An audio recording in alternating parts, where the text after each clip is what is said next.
안녕하세요. 이기세입니다. 오늘은 보철 기준 식립을 위한 디지털 플래닝이라는 주제로 강의하겠습니다. 디지털 플래닝 소프트웨어를 직접 사용하시는 분들에게 가장 큰 도움이 되겠지만, 사용하지 않으시는 분들도 임플란트 위치 설정, 그리고 계획에 도움이 될 것이라고 생각합니다. 기존 시스템에서 본 드리븐, 즉 뼈중심 임플란트는 명확한 한계를 가지고 있었습니다. 골량이 풍부한 곳을 찾아서 식립하기 때문에 수술이 쉽고 간단하지만 해부학적 한계 때문에 케이스에 제한이 많이 생기게 됩니다. 특히 임플란트의 장축이 틀어지는 경우는 다양한 메카니컬한 문제가 생기게 되겠죠. 뼈가 녹거나 픽처가 찢어지거나 나사가 풀리거나 어벗이 깨지거나 하는 등의 문제가 나타나는데, 임상에서는 사실 생물학적인 염증이라는 문제로도 많이 나타나게 되겠죠. 반면에 매직코어는 뼈 중심 임플란트로 심더라도 메카니컬한 문제는 크게 일어나지 않는 경우가 많습니다. 측방압을 받더라도 매직 포스트의 더블 커넥션을 통해서 보철과 픽스처 간의 견고한 연결이 유지됩니다. 또한 긴 핀스레드가 응력을 분산해주죠. 따라서 측방압에도 응력이 고루 분산되면서 치조골의 미세골절을 막아줍니다. 또한 긴 스레드가 골막을 지탱해주면서 스레드 사이 공간으로 혈류를 유지하면서 추가적인 고흡수도 막아줍니다. 2017년도에 제1대 구추의 매직코어를 심은 케이스입니다. 현재와는 약간 디자인이 다르죠. 근심 치근에 염증이 있어서 당시에는 원심 치근에 심었습니다. 너무 쉽게 임상을 하던 시절입니다. 치축이 상당히 기울어져 있지만 다행히 최근까지도 아무런 기계적, 생물학적 문제 없이 잘 쓰고 계십니다. 그렇다면 매직코어에서는 보철 중심 임플란트가 필요 없는 걸까요? 그렇지는 않습니다. 보철의 장축 방향으로 심으면 응력 분산 효과를 더 극대화할 수 있습니다. 또한 보철 기반으로 심으면 사용할 수 있는 어벗의 범위가 넓어집니다. 특히 디지털 보철을 하게 되면은 기성 어벗을 사용할 수 있고 편의와 정교함을 한꺼번에 얻을 수 있습니다. 반면에 위치나 각도가 안 좋으면은 커스텀이나 앵글 어벗 등으로만 해결해야 할 수도 있는데 훨씬 복잡해지겠죠. 마지막으로 플랫폼이 근원심이나 협설 한쪽으로 치우쳐서 심어질 때 치주낭이 생길 가능성이 커지고 위생 관리가 어려워질 수도 있습니다. 어, 지난번 줌 강의 내용을 간단히 복습해 보겠습니다. 매직코어의 이상적인 식립 기준은 본 레벨 임플란트와 유사하지만 조금 다른 점도 있습니다. 이 기준을 네 가지로 나눠서 살펴보겠습니다. 근원심 위치는 본 레벨 임플란트와 똑같이 임상치관의 가운데에 위치하면 됩니다. 다만 긴 핀 스레드를 다루다 보면 한쪽으로 밀리는 경우도 있습니다. 볼 레벨 임플란트에서 과도한 어버먼트 프로파일은 골소실을 불러일으킬 수 있습니다. 매직코어는 보철 프로파일에서 좀 더 자유롭지만 깊이 심어진 경우는 주의가 필요합니다. 매직코어 역시 어버계면에서는 마이크로 갭이 존재하기 때문입니다. 또한 인저치와 너무 가까운 경우는 두꺼운 포스트가 치간 유도를 압박해서 문제를 일으키기도 합니다. 하악 전치부에 4.5직경의 포스트가 있는 매직코어를 심었고 인저치 치은을 압박해서 쉽게 염증을 일으킵니다. 지속적인 관리로 골 소실까지는 가지 않았지만 조금 인접치와 더 떨어져 심거나 네로 임플란트를 심었다면 훨씬 편하게 관리가 되었을 것 같습니다. 다음으로 식립 깊이에 대해 생각해 보겠습니다. 매직코어는 무조건 깊이 심는다고 좋지는 않습니다. 오히려 너무 깊이 심으면 생물학적 폭경이 불안정해지면서 매직코어의 치주적 장점이 희석됩니다. 2017년도 케이스입니다. 당시에는 네로 임플란트가 없었고 저도 경험이 부족했기 때문에 안전하게 깊게 심었습니다. 이후 보철 마진의 재설정을 위해서 커스텀을 사용했고 엑스레이상에서는 충분히 훌륭하게 회복되었다고 판단했습니다. 하지만 최근 네월에서는 치윤이 퇴축되어서 커스텀 어벗이 살짝 노출되었습니다. 깊이 심었기 때문에 커스텀 어벗을 사용했고 마이크로갭 상방의 두꺼운 어벗이 치윤 볼륨을 감소시키고 치윤 퇴축을 일으켰다고 생각이 됩니다. 반대로 너무 얕게 식립되면 생물학적으로는 유리할 수 있겠지만 심리학적으로 불리하게 될 가능성이 커집니다. 메탈 부위가 검게 노출될 수 있고 프로파일이 급격하게 꺾여서 프라그가 저류될 수 있습니다. 또한 치은이 상방으로 크리핑되면서 치아가 짧아 보일 수도 있습니다. 11실산 발치후 즉시 식립과 즉시 임시치아 세팅 케이스입니다. 중절치임에도 좁은 치조골과 브릿지 패스를 고려해서 네로 임플란트를 심었습니다. 파이널 세팅을 보면 결과적으로 인접치보다 임상치관의 길이가 짧아졌습니다. 작은 직경의 임플란트는 온구로스가 더 잘 일어난다는 것을 고려하고 좀 더 깊이 심어서 보출물의 협축 프로파일을 키워줬어야 합니다. 폴레벨 임플란트 기준으로 어느 임플란트가 가장 자연스러워 보시나요? 당연히 깊이 심어진 A일 것입니다. 뒤로 갈수록 생물학적으로 불리한 크라운 모형이 될 수밖에 없습니다. 이를 매직코에 대입해보면 이런 모양이 나옵니다. 협설측 위치가 이상적이라면 보통 1mm가 잠기게 되고요. 포스트가 저는 이 정도를 목표로 삼습니다. 물론 위치나 각도가 이상적이지 않고 연저주기 약한 경우는 포스트가 다 잠기게 심을 수도 있습니다. 21번 발치후 즉시 식립 케이스고요. 즉시 임시치아 케이스입니다. 기존 치아가 치은이 퇴축되었기 때문에 너무 얕게 보이는데요. 인접 통명 치은연을 기준으로는 약 1mm 정도 잠기게 심어져 있습니다. 음, 방금 케이스의 플래닝과 CT 사진입니다. 상악 중절치의 치축을 고려해서 약간 원심 경사시켰고 치열 라인의 가장 깊은 곳을 기준으로 위치시켰습니다. 포스트의 협설 위치는 협측골의 소실을 고려해서 평소보다 약간 구개측으로 위치시켰습니다. 다음으로는 협설측 위치입니다. A처럼 너무 설측으로 가면 크라운 협측 하방이 너무 과도하게 풍요하게 됩니다. 생물학적으로 불리한 환경입니다. 그래도 D로 가서 바로 망하는 것보다는 낫겠죠. 본 레벨 임플란트에서는 B 정도가 이상적으로 보이고요. 매직코어에 대입보면 어떨까요? 네, B에 대입했지만 자세히 보면 본 레벨 임플란트보다 약간 협측에 위치하게 됩니다. 사실 긴 스레드가 구개측 발치와에 밀리면서 대부분 저 위치로 가기는 합니다. B의 위치에서는 대부분 시멘트 타입을 사용하게 됩니다만 매직코어는 나사 풀림이 없으니 큰 관계는 없겠습니다. 시멘을 제거하는 방법도 여러 가지가 있겠죠. 만약 매직코어를 A처럼 과도하게 설치게 위치시키면 어떻게 될까요?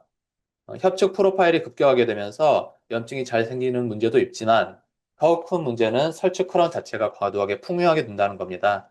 이런 일은 상악보다 하악에서 더 잘 일어나게 되는데요. 위축된 하악 치조골의 방향이 설측으로 향하기 때문입니다.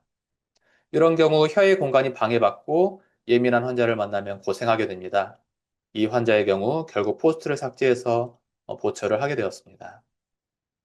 다음으로 식립 각도를 보겠습니다. 본 레벨 임플란트에서 식립 각도는 상대적으로 자유롭습니다. 뒤처럼 너무 협축으로 기울어지지만 않는다면 어느 정도 커스텀 오브스로 해결이 가능합니다. 매직코에서도 비슷합니다. 저는 A와 B 정도를 이상적으로 보이는데요. D로 갈수록 본 레벨 임플란트보다 오히려 더 설축으로 위치시켜야 합니다. 또한 식립 깊이도 점차 깊어져야 합니다. 잔존 치조골의 경사 때문에 B 정도로 심어야 한다면 네로 임플란트를 쓰는 게 유리할 수 있습니다. 좁은 치조골 내에서 각도를 좀 더 세울 수도 있고 협측 치은 퇴축의 위험도 줄여줍니다. 또한 업어색 크기를 줄여서 메탈색 차단을 위한 보철물 두께도 확보할 수 있습니다. 만약 이처럼 스크롤 홀을 만들기 위해 설측으로 향하게 하는 경우 설측으로 지나치게 풍요한 보철물이 만들어질 수 있고 시멘을 사용하게 된다면 짧은 업어 때문에 유지력이 떨어질 수 있습니다. 전치부뿐만 아니라 구치부에서도 인공치의 위치를 참고해서 탑다운으로 심을 수 있습니다. 특히 매직코어와 최소 침습 수술을 이용한다면 복잡한 GBR이나 치은 이식 없이도 손쉽게 탑다운으로 식립이 가능합니다. 여기서 절개는 치조정에 일자로 넣을 수도 있지만 저는 이렇게 각각 사선으로 절개를 넣는 것을 선호합니다. 스텐트를 이용해서 치은을 밀어내면서 심었고 우측 하단에 파이널 크라운을 보면 그래도 치은이 잘 리모델링 되고 있는 것이 보입니다.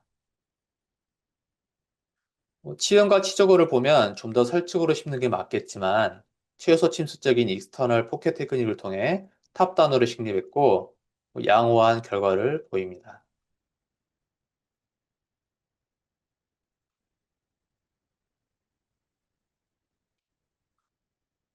그렇다면 보철 중심 임플란트를 실제 임상에서 구현하려면 어떻게 해야 할까요? 먼저 적절한 인공치의 위치를 결정하고 그 다음 임플란트의 종류와 위치를 설계합니다.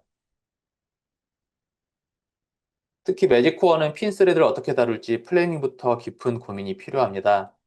어디에서 적절한 초기 안정을 얻을지, 그리고 어떤 위치에 심어야 불규칙한 치조골에 스레드가 밀리지 않을지 고민해야 합니다. 두꺼운 피질골을 극복해야 할지, 피해야 할지 미리 생각해야 합니다. 그리고 설계된 위치에 정확히 식립해야겠죠. 프리핸드라면 첫 드릴 피질골이 두꺼운 곳으로 과보상할 수 있고 사이드 컷 드릴을 활용할 수도 있습니다. 그리고 아미 GPS 풀 가이드를 활용하면 불규칙한 뼈를 극복할 수 있는 케이스가 많아집니다. 일반적인 가이드 시스템을 쓰더라도 플래닝된 위치에 픽처까지 정확히 넣기는 어렵습니다. 트위스트 드릴이 경사진 치조그레에 밀리고 삼각 나사 시스템은 식립구가 픽처보다 작기 때문에 픽처가 반드시 밀립니다. 반면에 아이미 GPS 풀 가이드는 매직 드릴의 직진성 때문에 밀리지 않고 특히 탭 드릴이 밀리지 않도록 견고하게 잡아주므로 경사진 뼈에서도 안전하게 매직코어의 핀스들을 다룰 수 있습니다. 때문에 목표한 위치로 정확하게 식립할 수 있습니다. 아미 GPS를 이용해서 탭선을 미리 형성하고 핸드 식립한 케이스입니다. 가장 오른쪽 사진이 수술 후 CT를 플래닝한 초록색 라이브러리에 겹쳐서 보인 겁니다. 매우 정확히 식립된 것을 확인할 수 있습니다. 아미 GPS에 관한 자세한 내용은 채널 아미에서 관련 강의를 찾아보시기 바랍니다. 그렇다면 디지털 플래닝이란 무엇일까요? 여러분들이 기존에 하시던 콤빈 피트를 활용한 플래닝도 일종의 디지털 플래닝이라고 할 수도 있습니다.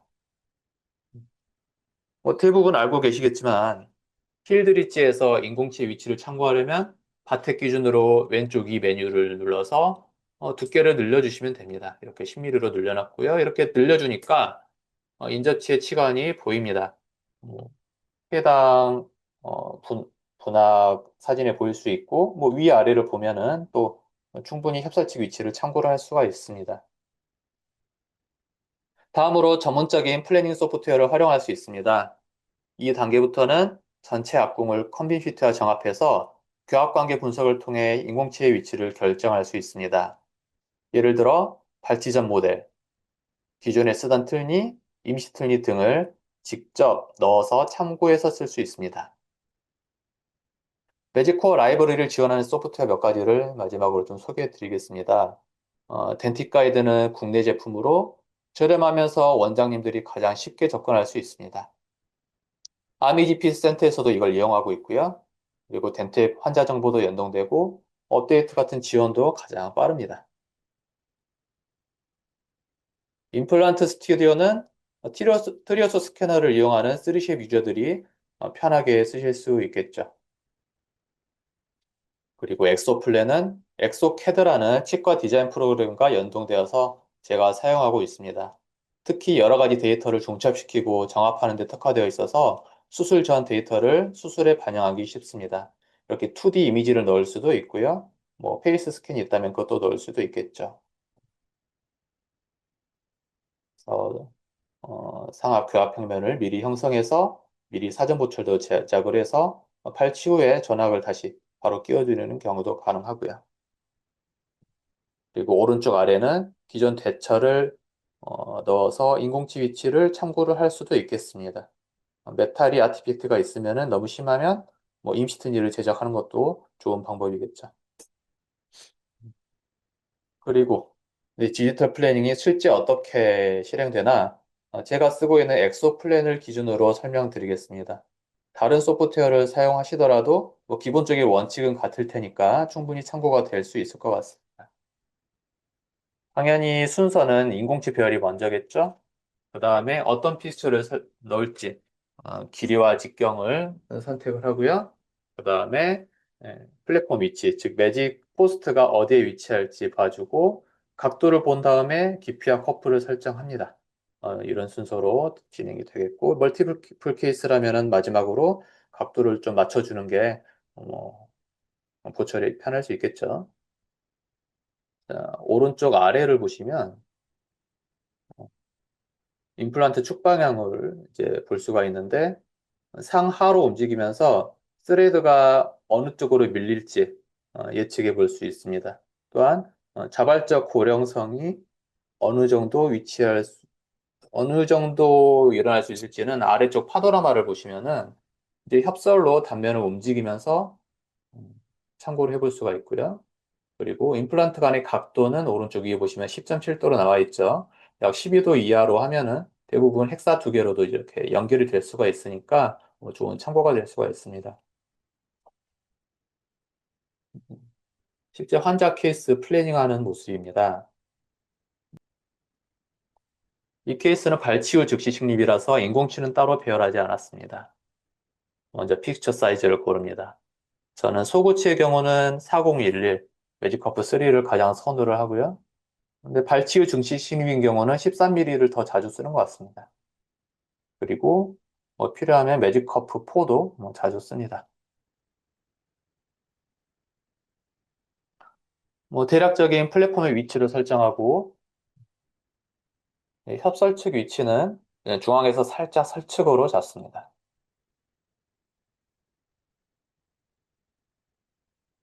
그리고 이제 근단부를 움직여서 치축을 좀 바로 잡아주고요. 미세하게 조금씩 조정을 합니다.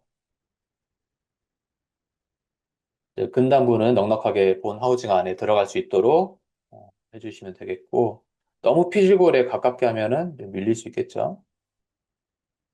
그리고 충분한 초기 안정을 위해서 13mm를 선택을 했고, 어, 아까 파노라마 뷰에서 협설을 움직여 봤을 때 인접한 치조골이 15번이 많이 안 좋아 보여서 매직커프 5를 선택을 했습니다. 어, 저 뼈의 회복이 자발적 고리식이 어느 정도 될지 명확하게 알 수 없기 때문에 충분한 커프를 사용을 했습니다.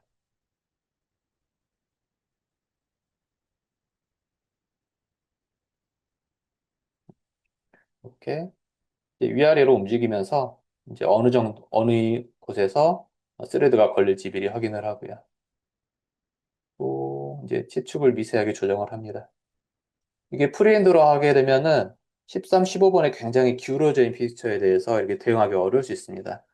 특히 이게 상악 일소고치가 견치와 가깝게 붙는 경우가, 치근단이 붙는 경우가 상당히 임상적으로 많다고 생각이 됩니다. 이제 상악은 위로 올라갈수록 치조골이 좁아지기 때문에, 모이기 때문에, 이 프리핸드를 하게 되면은 근단부에 정확히 넣기가 상당히 어려운 경우가 많지만, 디지털 플래닝을 통해서 정교하게 안전하게 진행을 할 수가 있습니다. 이렇게 식립이 되었고요. 익스팬더를 꽂아서 뼈이식을 실행을 하였고 뼈이식은 잘 되었습니다. 그리고 몇 달 후에 임시체가 올라간 사진, 2달 후에 임시체가 올리고 CT를 찍은 사진이고요. 임상 사진입니다. 네, 또 다음 케이스 디지털 플래닝 어떻게 진행하나 또 보여드리겠습니다. 저는 하악 배구치는 5011 매직커프 3를 또 가장 선호를 합니다. 이걸 베이스로 일단을 해놓고 필요하면 커프나 길이를 좀 조정을 하고 있습니다. 아까와 마찬가지로 어, 매직 포스트의 위치를 1차적으로 설정을 하고요. 그 다음에 치축을 바로 잡습니다. 인접지 측은 위치도 생각을 하고 협살의 위치, 각도도 생각을 하고요. 특히 이 단계에서 중요한 게 설측 피질골이 굉장히 두껍죠. 협측은 없죠. 그래서 플래닝 단계에서 저 스레드가 설득을 침범을 하게 된다면 당연히 밀릴 수밖에 없습니다. 저긴 뜬 탭으로 극복을 할 수 있는 구간도 아니고 따라서 애초에 플래닝 자체를 스레드가 밀리지 않도록 플래닝하는 게 중요합니다. 이렇게 플래닝을 해 놓으면은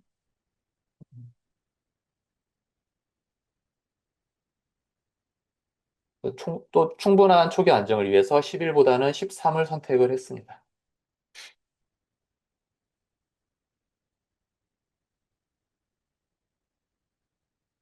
대합치 보는 것도 CT에서 보는 거랑 이 캐드에서 보는 거랑 조금 달라요. 더 정확한 대합체의 위치를 확인할 수 있고 대합체의 교두 위치를 또 볼 수가 있습니다.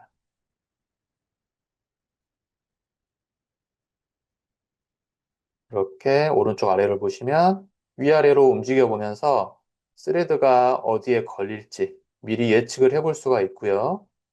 그리고 이제 충분히 아래쪽에서는 굉장히 두껍고 단단한 피질구를 볼 수가 있습니다.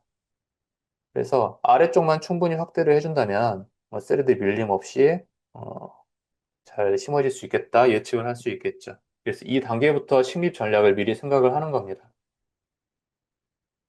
그래서 이런 케이스는 이제 탭을 사용하지 않아야겠다 뭐 생각을 해야겠고 피질골이 굉장히 단단하기 때문에 뭐 MDM보다는 좀 더 단단한 좀 더 두꺼운 MD43 정도를 생각하는 게 좋겠죠. 그리고 마지막으로 이제 보철을 얹어 볼 수가 있는데요. 또는 대구치의 기준으로는 5503, 3mm 어벗을 라이브러리를 넣어 봅니다. 이 정도 넣어 보면은 대부분 충분한 크기의 치광 크기를 얻을 수가 있습니다. 네. 이제 수술 후 모습이고요. CT. 뭐 플래닝 한 것 그대로 정교하게 그대로 밀리지 않고 심겨진 걸 확인할 수 있고요. 4달 후에 CT이고 5달 후에 파이널 컬러한 모습입니다.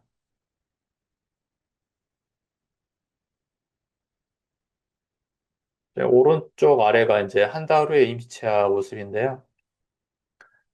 네, 이 교합 관계를 보시면 이제 전치부가 커플링이 좋지는 않고 또 상악 7번의 경우는 대부분 또 구개교도가 내려와 있는 경우가 많죠. 그렇게 되면은 하악 7번의 협측 DB 교도가 B컨택을 만들기 어려운 경우가 많습니다. 따라서 이제 식립구 자체를 음, 살짝 협측으로 정중앙보다 약간 협측으로 해주면은 이게 Y에서 B컨택을 만들 수가 있습니다. 포사에서. 실제 수술 모습입니다.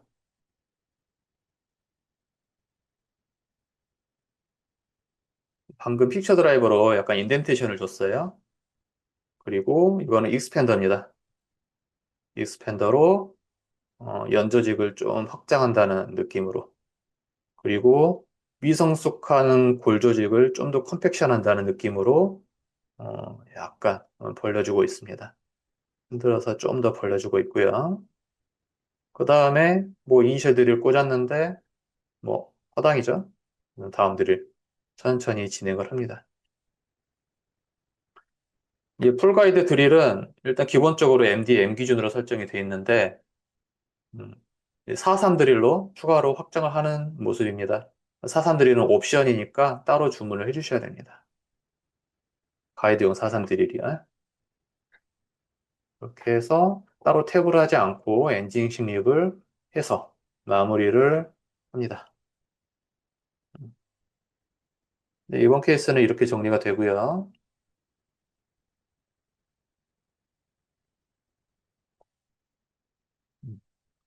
자, 다음 케이스입니다.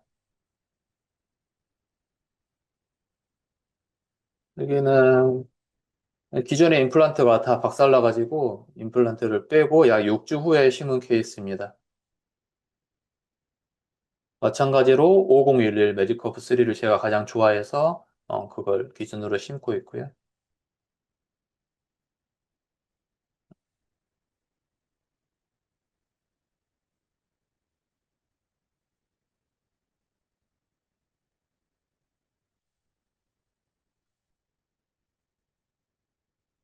여기에서 전략은 탭을 사용하는 전략을 사용을 했습니다.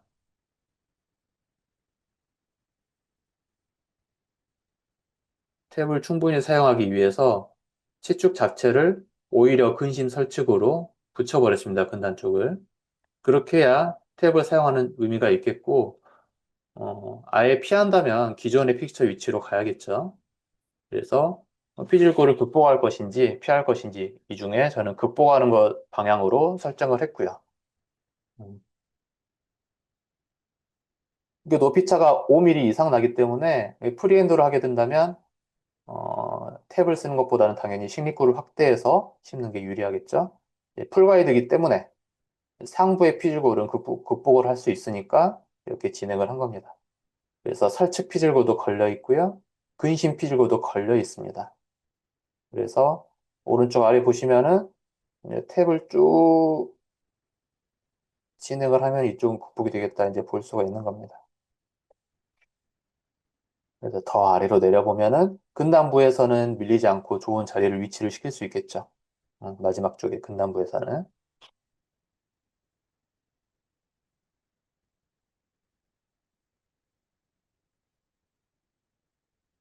네, 넘어가겠습니다.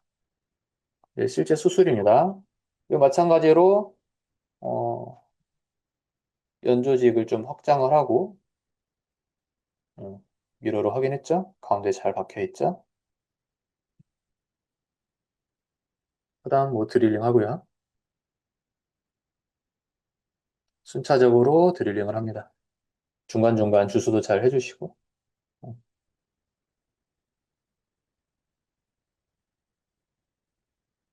그래서 여기는 이제 식립구를 MD43으로 확장하지는 않고 MDM까지만 하고요.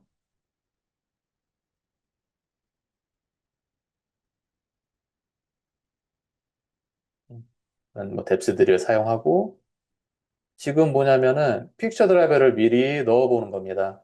어, 아마 지금 주문하는 키트에서는 탭 드릴이 상부 5mm까지 되고요. 엔진 식립 기준으로, 엔진 활용 기준으로. 근데 이 경우에 5mm만 탭을 하기엔 굉장히 불안정한 점이 많아서 8mm 탭 드릴을 사용을 하고 있어서 배럴이 잇몸과 부딪히는지 확인하기 위해서 픽처 드릴을 미리 시작을 해본 겁니다. 그래서 이 8mm짜리 탭 드릴은 예전 버전이고요. 2023년에 만들어진 거고, 그래서 탭선을 만들었고, 이제 손으로, 손맛을 보면서 정확하게 심을 수가 있습니다. 그래서 임플란트 뺀 자리라 잇몸이 많이 수그라들어 있어서 익스팬더를 충분히 확장을 했고요. 잘 심어졌죠.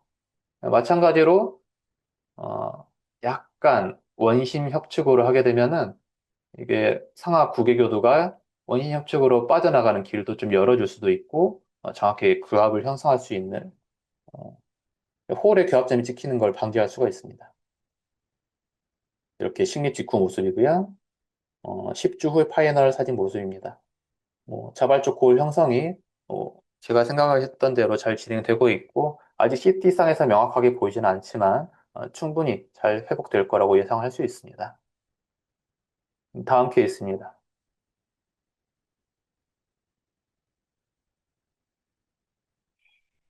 마찬가지로 아무 생각 없이 일단 5011 매직커프 3를 넣고요.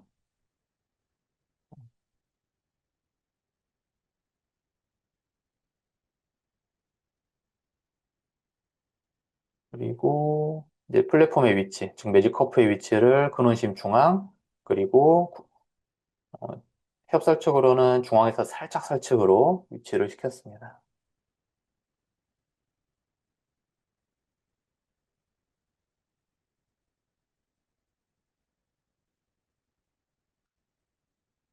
충분한 초기 안정을 위해서 11보다는 13mm로 선택을 했고요. 그리고 아예 매직 커프까지 활용을 해서 길이를 더 늘리는 모습이죠. 3를 쓸 수도 있겠지만 좀 더 길게 하기 위해서 스레드가 제대로 상악동주에 걸치게 하기 위해서 매직 커프 4를 선택을 했습니다. 이런 케이스에서 고민이 큰데요. 이게 팔라탈 루트에 넣을지 아니면은 팔라탈에서 세텀 쪽으로 밀어서 넣을지 두 가지가 고민이 됩니다. 팔라탈에 밀어 넣는 게 사실 수술은 더 쉽죠. 훨씬 덜 밀리게 되고 좀 더 본드리븐 개념이죠. 근데 굳이 이 위치를 설정한 이유는 추후에 보철 후에 이제 협측의 프라그조르나 이런 커라운 모양이나 이런 거를 이제 또 이상적으로 하기 위한 목적도 있고 그리고 하악에 대해서 힘을 받을 때 좀 더 유리한 방향이다 생각을 해서 좀 더 세워서 세텀 쪽을 활용해서 심게 됩니다. 음, 뭐 치은 상방 1mm 정도 나와 있지만 그 발치 후 4주에서 6주밖에 되지 않았기 때문에 충분히 또 회복할 수 있는 높이라고 생각을 해서 저 정도 높이로 설정을 했습니다.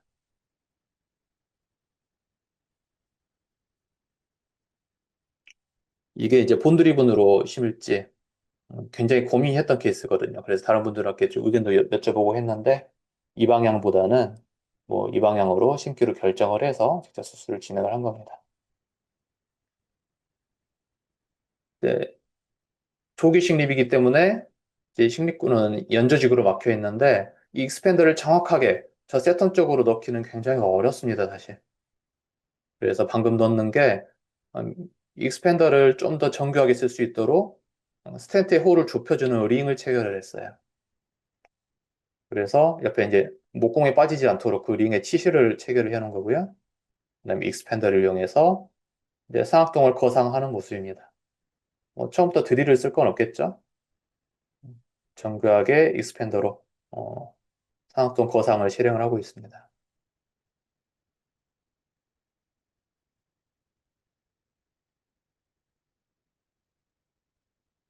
중간중간 미끄러지진 않았는지 좀 확인을 했고요. 풀가이드의 세컨 숏들이 그러니까 본 레벨 기준으로는 약 5mm 이 정도로 세턴 본을 약간 삭제를 했고요. 다시 링을 끼우고 미끄러지지 않도록 익스팬더로 추가적으로 거상을 실행을 하고 있습니다. 어,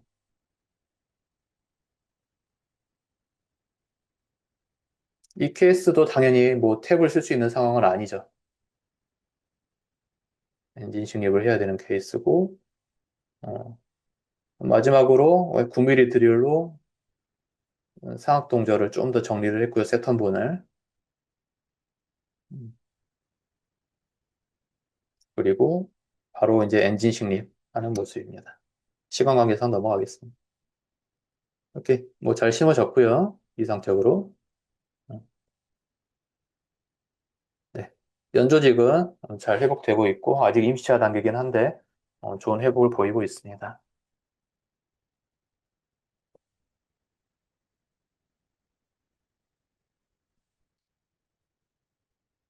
아, 네, 이상으로 이제 여러 가지 케이스를 직접 보면서 디지털 플래닝이 실제적으로 어떻게 활용되는지 좀 보여드렸고요. 이제 디지털 플래닝으로 이상적인 인공치 위치를 설정하는 것도 중요하지만 이제 자발적인 고래 수복을 예상하고 또 스레드가 어디로 밀지 예상해서 식립 전략을 미리 세우고 그 다음에 수술상으로 들어가는 게 뭐 중요하다고 생각합니다. 이상으로 마치겠습니다. 감사합니다.